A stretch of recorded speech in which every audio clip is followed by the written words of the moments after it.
our reporter Xu Mengqi is following this visit closely, and she has the latest for us in Shanghai. Well, Mengqi, the talks will last for several days. What are the expectations from each side?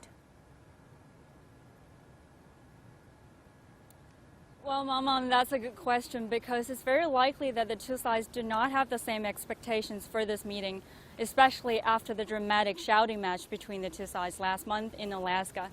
Now, China, for its part, has not released much information regarding this meeting, except for, that Kerry is in Shanghai at the invitation of China's Ministry of Environment and Ecology. He's meeting with his Chinese counterpart, Xie Zhenhua, to talk about cooperation on climate change and to exchange views on the upcoming United Nations Climate Change Conference this November in Glasgow. But the U.S. on the other side has been quite outspoken about their goals for this meeting. Mr. Kerry, ahead of his trip to Shanghai, said during an interview with the Wall Street Journal that they are talking to China about talking, and they obviously need China at the table for this virtual summit that you just mentioned about, Mamam, the one initiated by Washington. China has yet to confirm its participation at this meeting, at the summit. And Mr. Kerry also said in what's perhaps a more tricky narrative that he said his team is committed to finding ways to force China to be accountable for its pledges, the pledges it's made on reducing greenhouse gas emissions.